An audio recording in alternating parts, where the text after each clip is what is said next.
Hi, I'm Taylor, and I'm 29 years old.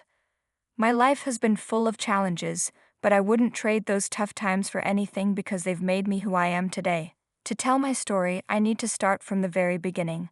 I was born and raised in a small town called Fairfield, Iowa.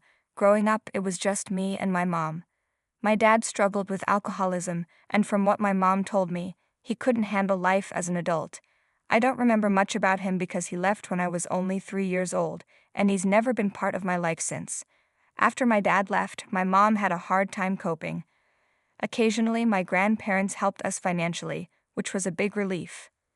To support us, my mom worked several shifts at a diner owned by Richard and Eleanor Evans. I went to school with their son, Ethan, who later became my ex-husband. At first, Ethan and I didn't get along, but as we grew older, we became close friends. We started dating when I was 16. However, Eleanor never really approved of our relationship and started distancing herself from my mom. The Evans family wasn't very wealthy either, and although the diner was decent, it wasn't doing great. Ethan used to tell me about his parents' late-night arguments over the struggles of the business. Everything went downhill in the summer of 2016. At that time, I was working at a bookstore, determined to save up for college. I had big dreams, even though I came from a small town. But then my mom had an accident. After fighting for her life in the hospital for a month, she passed away. I was devastated. She was the only family I had aside from my grandparents. I felt completely lost. Ethan became my support during this dark time and helped me through it. I decided to leave my job at the bookstore and took up my mom's position at the diner because it paid better. Sadly, I had to give up on my college dreams and focus on surviving since I was now on my own.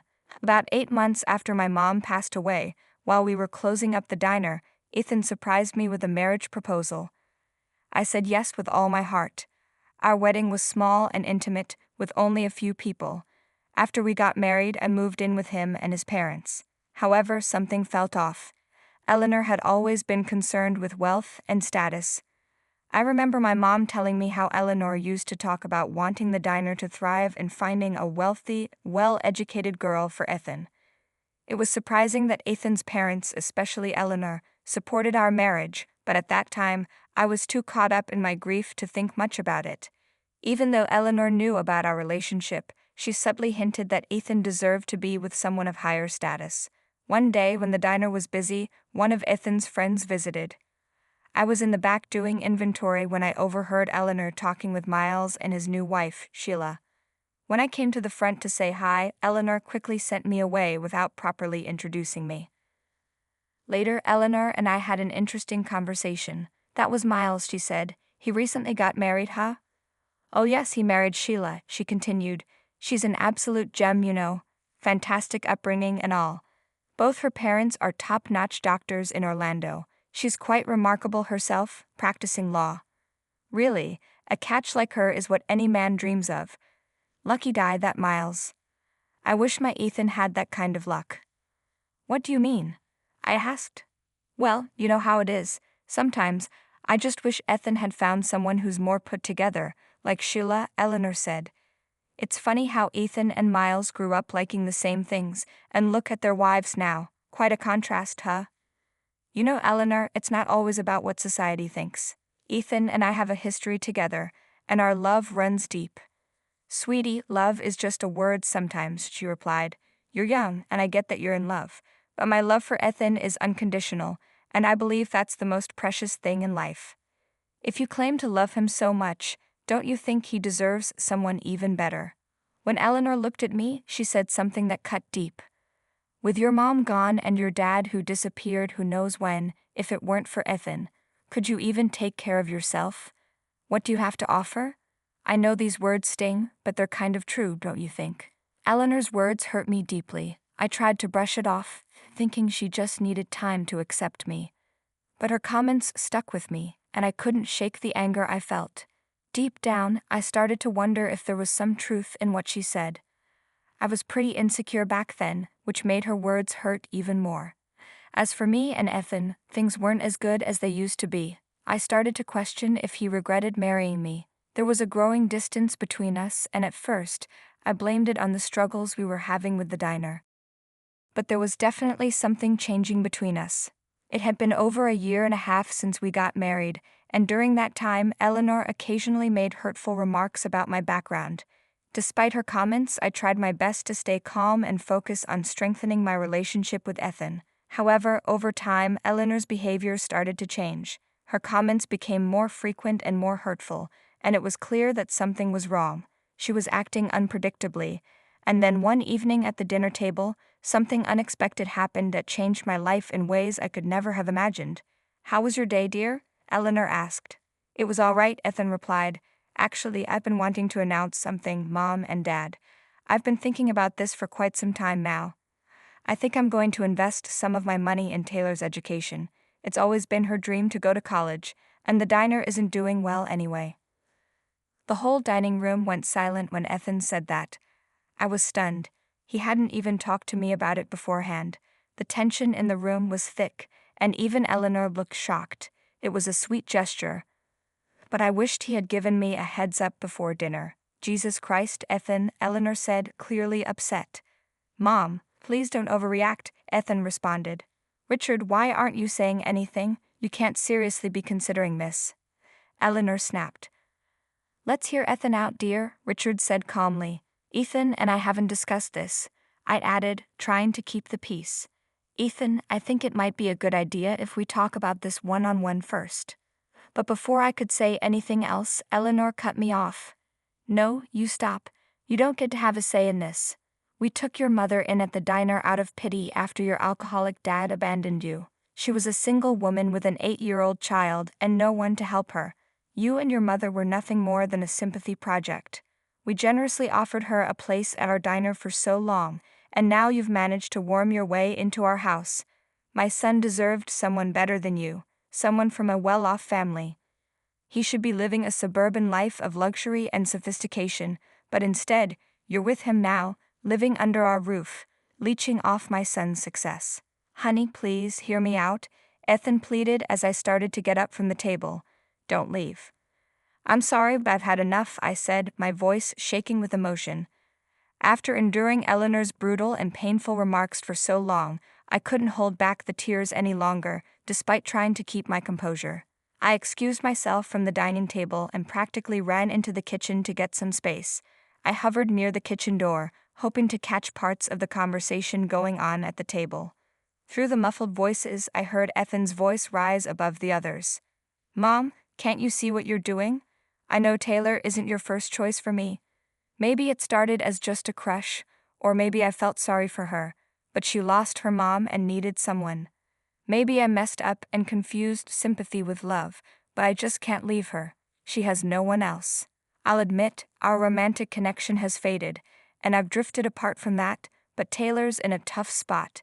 She has nowhere else to go. I've been thinking about paying for her college, and maybe after that, we can figure out the divorce, but I can't just kick her out like that. We've been together since we were 16, you know." "Oh my God, Ethan," I heard Eleanor respond, her voice filled with frustration.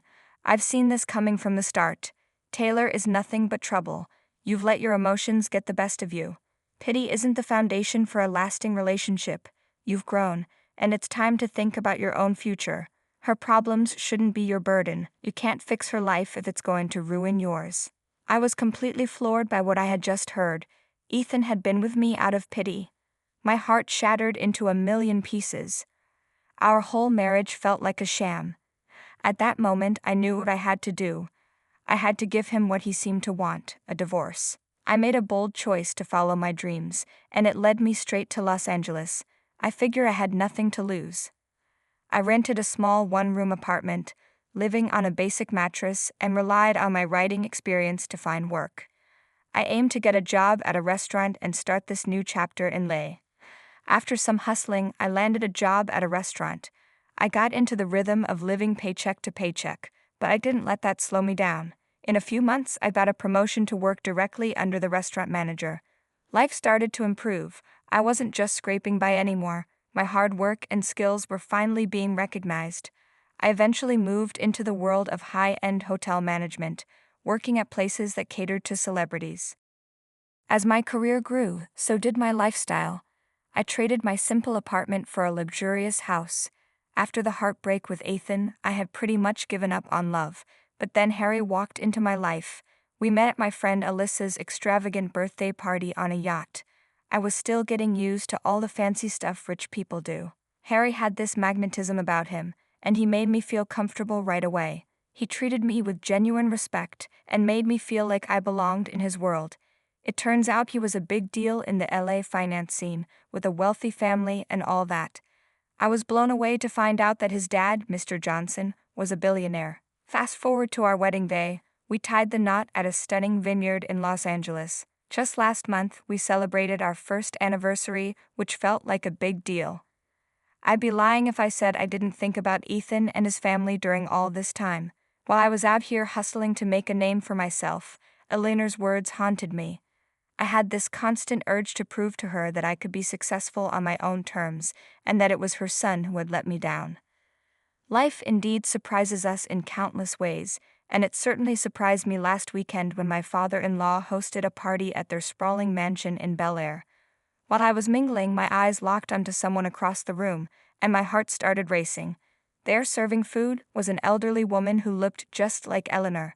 My mind struggled to comprehend the possibility of her being there. I quickly excused myself from the company to process what I was seeing. I made my way over to the lady, and yes, it was her, Eleanor. "Hey, Eleanor," I greeted her. "Hey, stranger. It's been a while," she responded, seemingly unfazed. "It has. What are you doing here?" "Doing the whole catering thing," she replied with a hint of pride. "Can you believe it? Rubbing shoulders with all these high-profile folks." "Well, congrats on that," I said, trying to maintain a polite tone. "Thanks, but honestly, you've got a part in this.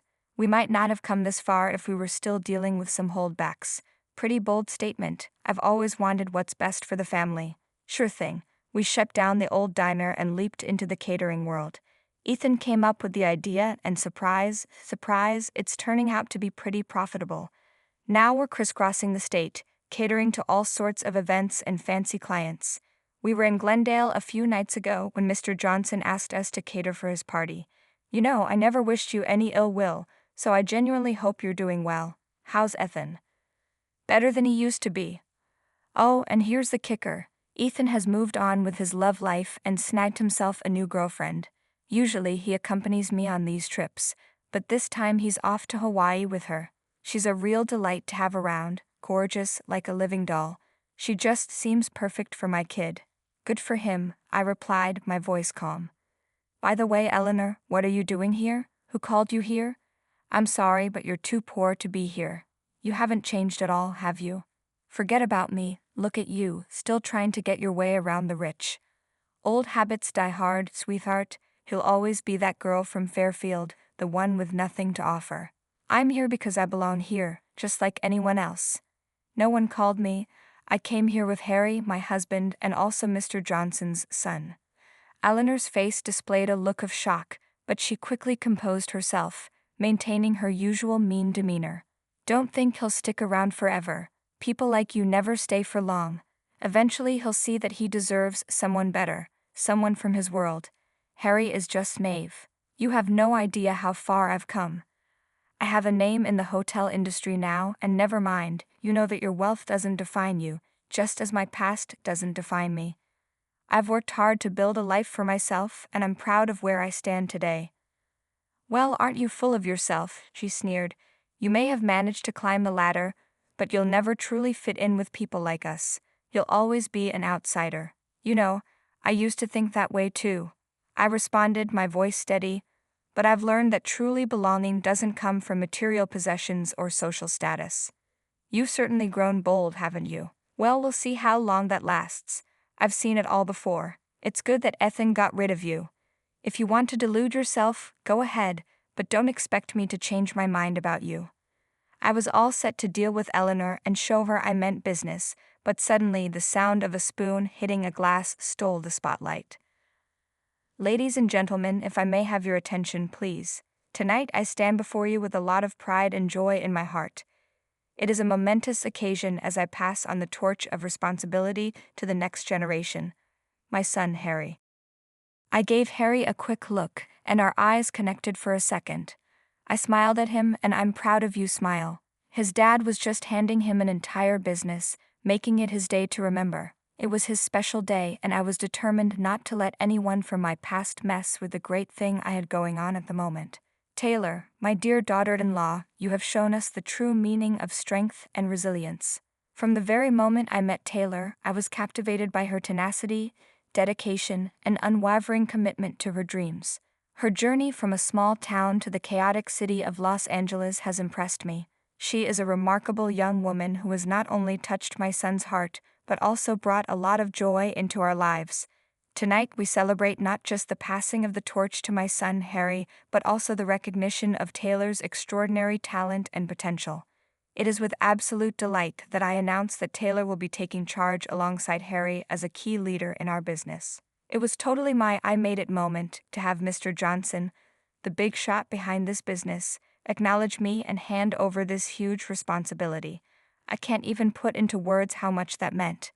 With everyone clapping and cheering, Harry made his way to me and leaned in, giving me a sweet little peck on the cheek. You deserve this as much as I do. I love you, baby. Cheers to us. I love you too, I replied, feeling an overwhelming sense of fulfillment. In the midst of all the excitement, I hadn't forgotten the conversation I was having with Eleanor earlier. Now with this huge announcement, I was itching to see her reaction and maybe just drop it on her. I scanned the room and spotted Eleanor, still standing there, somewhat taken aback. Hey, I said as I approached her. I just swung by to soak up this moment, you know, the one where I get to show you how off the mark you were about me. Oh, the golden days of your doubt. Remember when you thought I'd crash and burn in this world? Like a hot minute ago. I had valid concerns, okay. I mean, how could he? No, you got it all wrong. Well, those words just got upgraded to my achievements, co-running this business with Harry, living the life I've always wanted. I didn't level up for your approval, but I can't deny that it's pretty satisfying watching you squirm. At that moment, a hint of satisfaction crept over me because it seemed like karma was doing its thing perfectly. With a little smug smile, I looked into her eyes, feeling a boost of confidence. Revenge might not be the noblest thing, but seeing Eleanor's jealousy written all over her face was a pretty satisfying win. It's been about a week since the big bash.